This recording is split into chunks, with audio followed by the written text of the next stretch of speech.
USP outlines its plan of action of 2021. Minister of Bromley announces the tender has been published for the demolition works of the former Phillipsburg Jubilee Library. And the Dutch government has resigned over its response to a child welfare benefits scandal. Those are the headlines for Friday, January the 15th, 2021.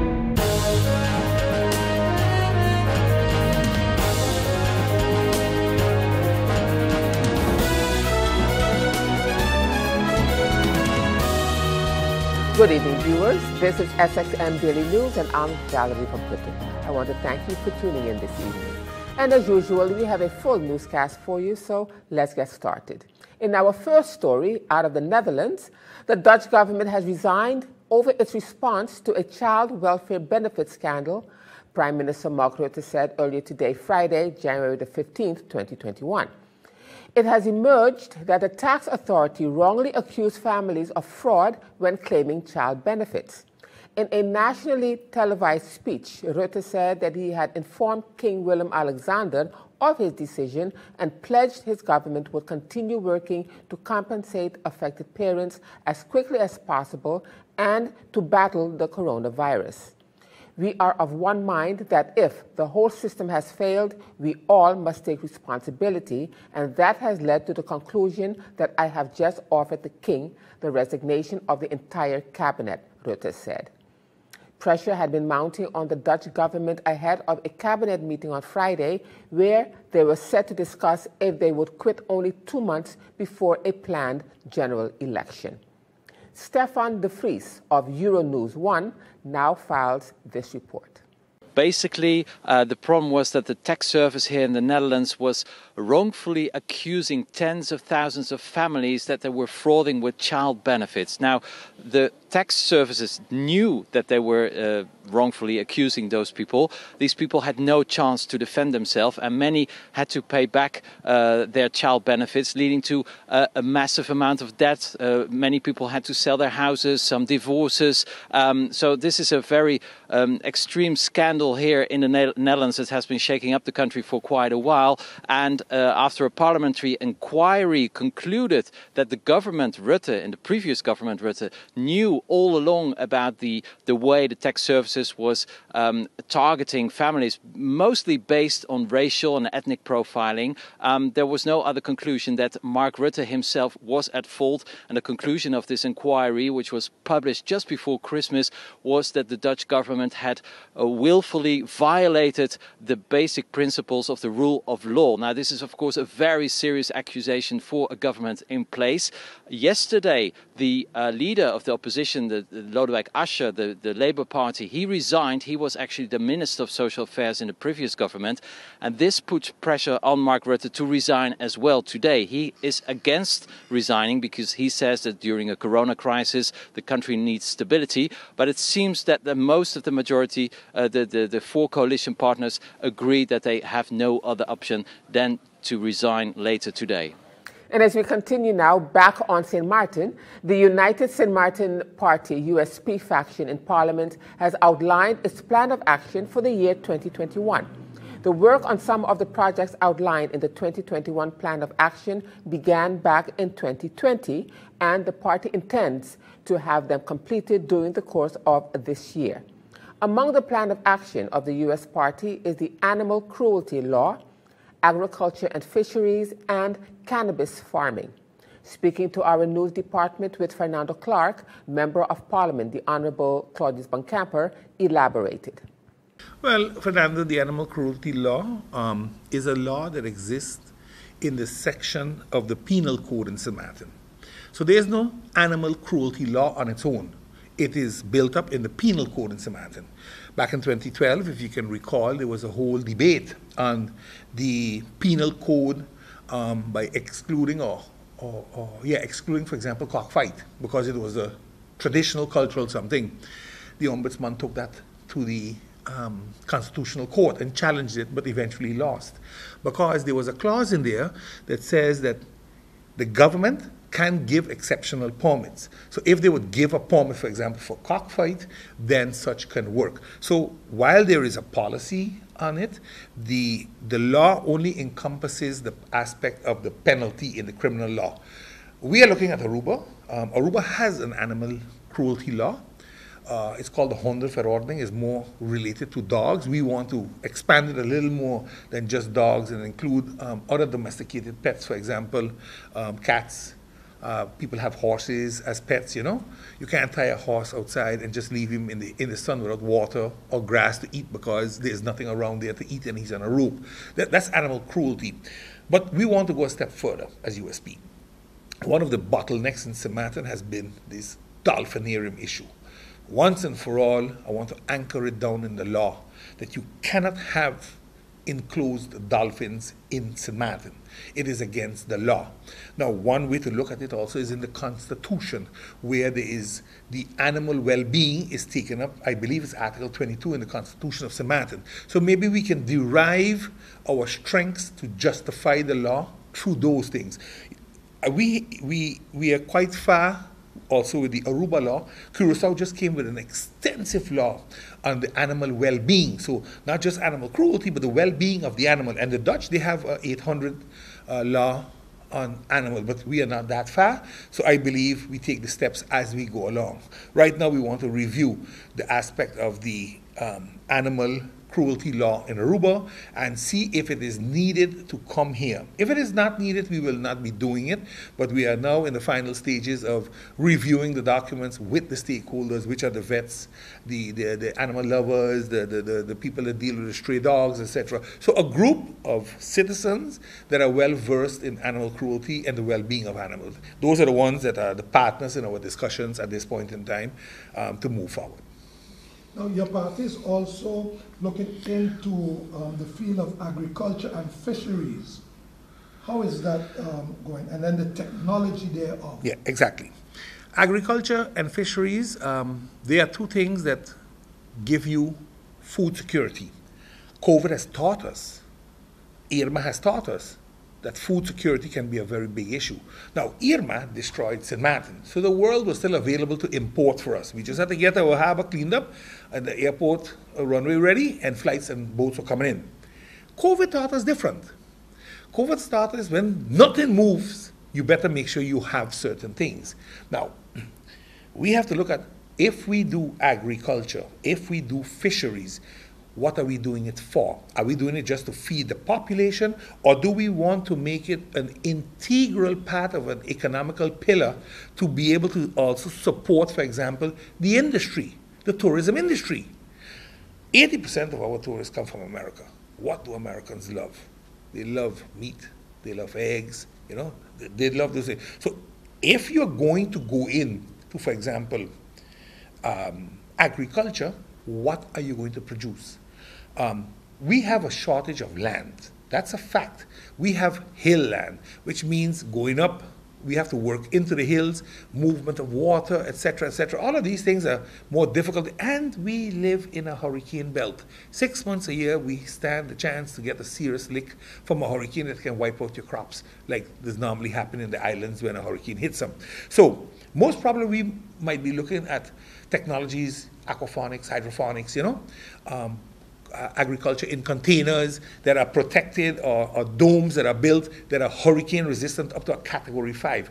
It means we're looking at it a little different. Now, one place that is also very good in agriculture is the University of Wageningen in the Netherlands. So maybe we can together try to seek a cooperation with the University of St. Martin, because I would like the University of St. Martin to be included from step one. So eventually we too can teach agriculture management and development at the University of St. Martin, so that we can get a few people in that field. So that's the way I'm looking at it.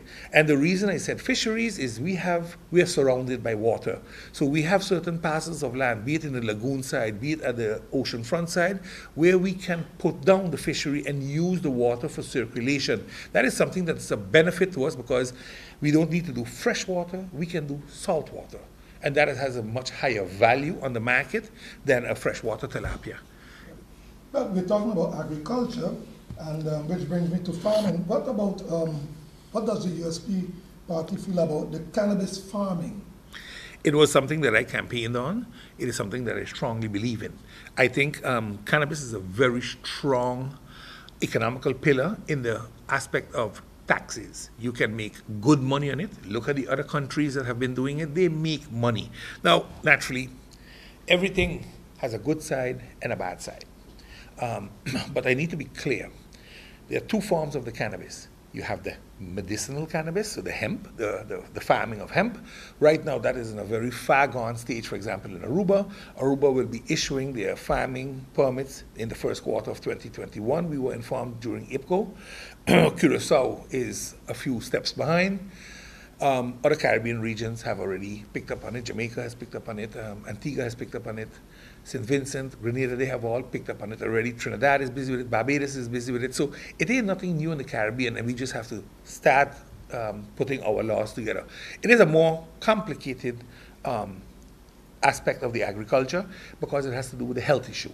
There are health requirements on how the hemp has to be, or what you know, there are requirements. We have medicinal medication on this island. There was a policy in 2019, August 2019, that was approved by the government. Many people don't know it.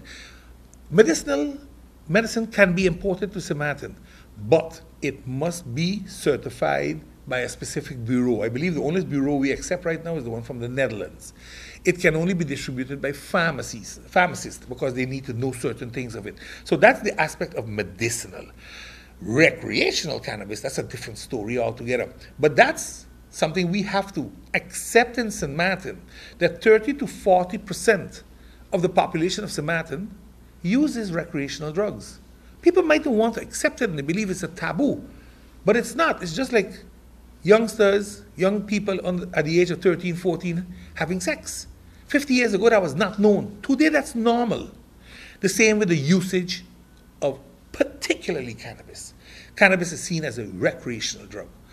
Do people have psychotic episodes? Yes, they do, but they also have them with paracetamol or anything else. It all depends on the human body, how they react to certain things.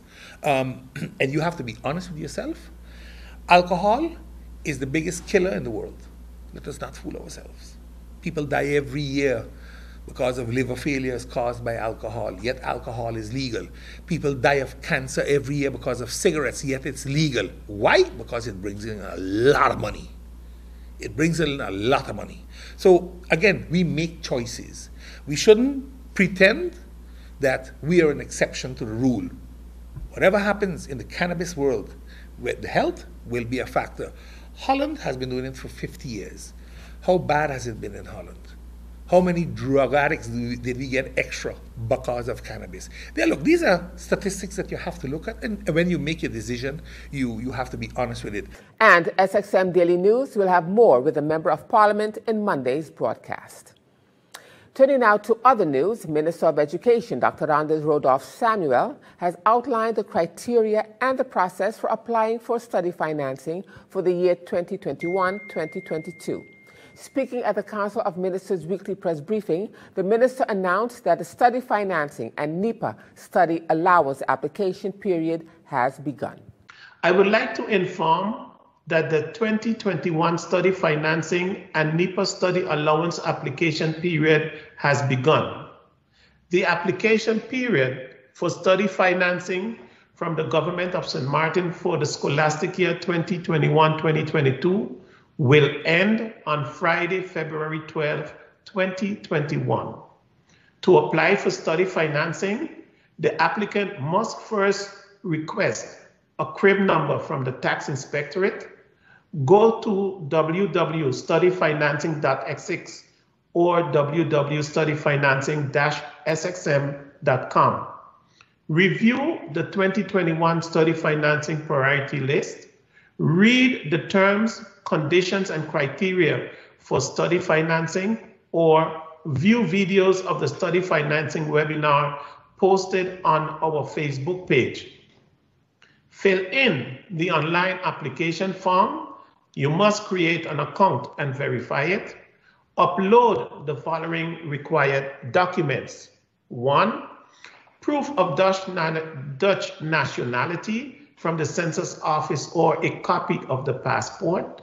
a detailed registration form from the census office, a valid health certificate as proof of good health, a declaration from the Inspectorate of Taxes supporting parental or personal income for 2019, most recent grades or report cards, transcript or high school diploma, admission letter from the educational institution, upload recent passport picture.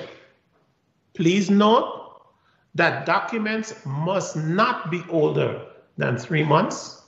Only applicants with at least 6 or 7 of the supporting documents will be accepted. No applications will be accepted after Friday, February 12, 2021.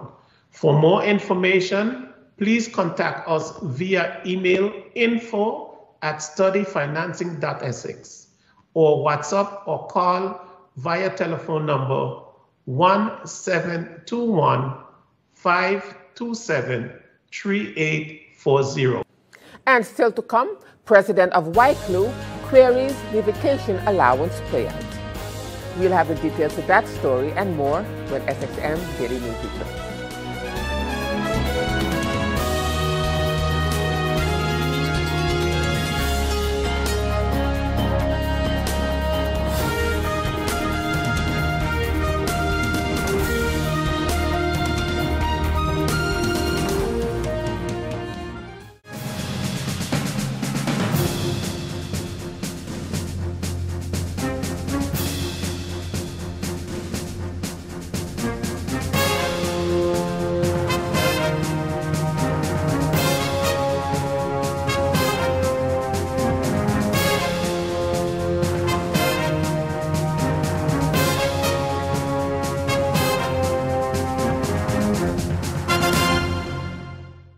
Welcome back, viewers. You're watching SXM Daily News, and I'm Valerie from Putin. As we turn now to this COVID-19 update on the island, as of January the 14th, there were 22 persons who tested positive for COVID-19. However, 9 persons have recovered, bringing the total active cases to 124. The total number of confirmed cases is now 1,629. The Collective Prevention Services, CPS, are monitoring 124 people in home isolation. The total number of deaths due to COVID-19 remains at 27. The number of people recovered since the first case surfaced on St. Martin has increased to 1,478. 258 people are in quarantine based on contact tracing investigations carried out by CPS. The Ministry of Public Health, Social Development and Labor, VSA, the Airport Health Team, in collaboration with the Healthcare Laboratory St. Martin, HCLS, have tested 2,161 travelers arriving at the Princess Juliana International Airport, while CPS has tested 11,535 people throughout the community. As the numbers continue to fluctuate, CPS will continue to actively execute its contact tracing measures. Minister of Health Richard Panafleck urges everyone to remain vigilant when in public places. In an effort to control the spread of the virus, please continue to wear a mask, maintain a social distance of 2 meters, wash or sanitize your hands frequently, and refrain from attending mass gatherings.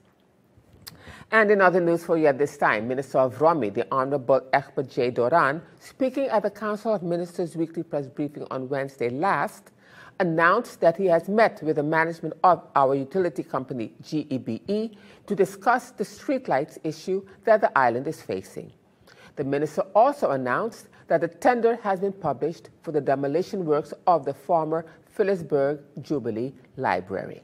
I've had several meetings with former GB management, also with current GB management, and also the infrastructure department regarding the streetlights issue that we are facing. Over the last couple of weeks, I would say we summed up about 8 emails that we received via Minvromi. They're busy now doing an assessment, and this is a project that has also been in the pipeline at the World Bank with GB. Nevertheless, we've been seeking solutions in terms of expediting this process if need be. What I would like to communicate to the public is continue to communicate to the email address minvromi@stmartingov.org and identify these locations, and I will have the Department of Infrastructure Management follow up with such requests. I would also like to remind the public that the Department of New Projects has published the tender for the demolition works of the former Phillipsburg Jubilee Library. An information meeting is scheduled for February 3rd, 2021 at 10 a.m. at the Government Administration Building, followed by a site visit. The tender date is scheduled for Wednesday, February 24th, 2021 at 10 a.m. as well. For further information, please contact the Department of New Projects, telephone number 1721-54-20349, 54-20349.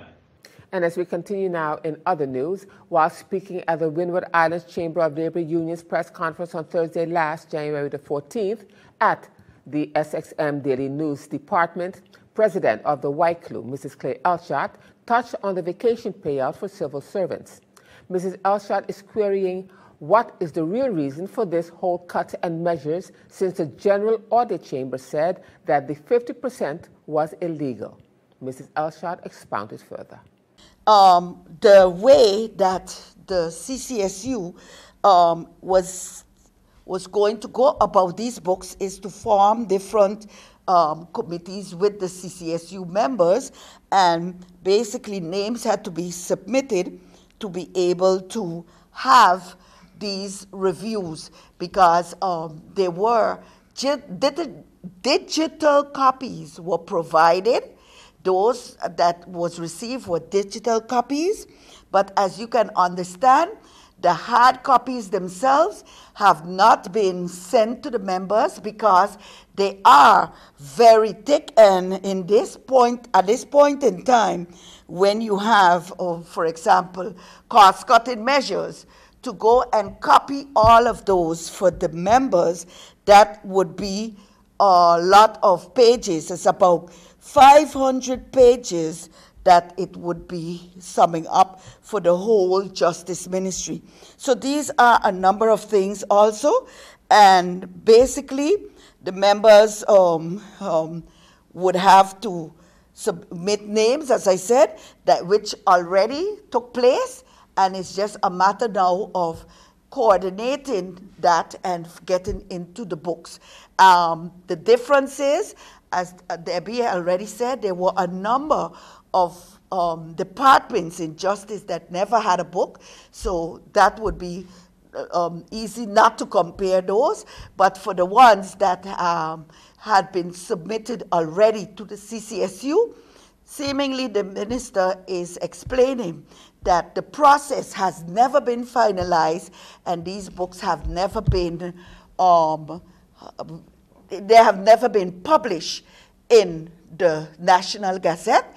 And now in news from the police blotter, over the last 6 months, the police of St. Martin, KPSM, have issued several notices to owners of scooters and other vehicles which were impounded over the last year to visit the police station and collect these vehicles. Now, after several public requests, very few owners have shown up to retrieve their vehicles. Through this medium, the police of St. Martin would once again like to request persons who may own any of these vehicles which are impounded at the police station to visit the station and collect their property as soon as possible. Persons still wishing to retrieve their bikes can now do so until the end of January 2021.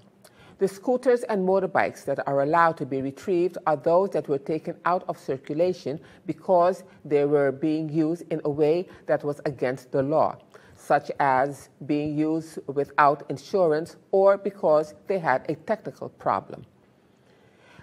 Bikes that are confiscated for further investigation will not be available for retrieval. The prosecutor's office is the only entity allowed to return a bike confiscated after an investigation has been concluded. If you know your bike or scooter is present at the police station, you can take it home with you if you can present the following documents: a proof of your identity, such as a driver's license, ID card or passport, and proof that you are the rightful owner of the scooter or motorbike. You will also have to show proof of insurance and inspection for the scooter motorbike. If you can do so, your motorbike or scooter or car will be returned to you.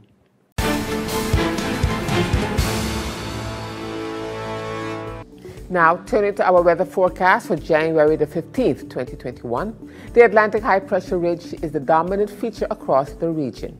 Nevertheless, low-level moisture embedded within the trade winds will produce cloudy periods and passing showers across the local area. Marine conditions are forecast to peak up to 6 feet during the next few days. Small craft operators and sea bathers should continue exercising caution. So the outlook through Sunday midday, fair to partly cloudy with passing showers. Now, let's turn to your 3-day forecast.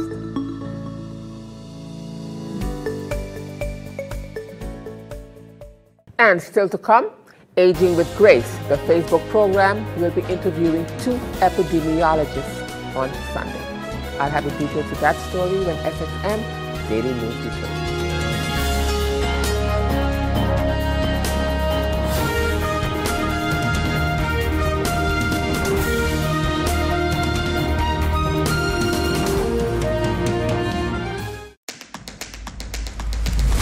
The innovative Banco Matico contactless smart card. Your Banco Matico smart card is now equipped with a contactless feature for payments, so get ready to tap and go. Contactless payments are fast, easy, secure, and accepted worldwide at all Maestro-enabled contactless terminals. Tap for transactions equivalent to or less than 100 NAF, or the US dollar equivalent. You will receive notifications via email anytime you tap. Tap, tap, and pay fast. Fast with WIB. For more information, visit our website at wib-bank.net. Tap and go with your partner in progress. Welcome back, viewers. And as we end this edition of SXM Daily News for this week, Aging with Grace, the Facebook program hosted by Dr. Anders Linda Richardson, will be hosting what is shaping up to be a very informative program this weekend. During the information session, which is scheduled to start at 3 p.m. on Sunday, the host will be interviewing 2 epidemiologists, including the head of CPS, Eva Lista de Weaver, regarding the COVID-19 vaccine. The founder and host of Aging with Grace, Dr. Anders Linda Richardson, spoke to the Voice of St. Martin's news department. As you have known, I have had the program Aging with Grace that started during the lockdown in April. The first season consisted of 16 episodes. We are now in our second season, and this upcoming Sunday, that will be the 12th episode. I think it's only befitting that we also give information on the vaccine because, several people are a bit concerned. They did not get enough information. Or what I notice now is that a lot of experts have popped up and given fake information or not correct information. One of the things that I have been doing in the second season with the program is that I invite professionals and experts to provide information. When we started up in last year in April, I did most of the giving the information, facilitating the information, because I've read a lot and studied a lot, and I talked about what is COVID-19, the coronavirus, as well as how to boost your immune system, and of course also give more information on how to follow the guidelines. But since the second season, I've been bringing in persons, expert professionals, both from here as well as from abroad, to talk to the viewers. And I do believe that this Sunday is very important because, as you know, the vaccine will be in St. Martin on that side then within short. Yeah. And then, we need to find out, for example, who gets it, what does the vaccine do? If you get a vaccine, will you really be then COVID-free and so forth? So that is the idea of this upcoming Sunday. And with that, viewers, it concludes this edition of SXM Daily News for this evening and also this week. I am Valerie Van Putten, thanking you so much for tuning in this week. And just a reminder that this and other programs are available online. Simply log on to stmartinmediacenter.com for viewing. And on behalf of the SXM Daily News team, we thank you so much for watching and plan on meeting you right back here again on Monday. Do enjoy a safe weekend.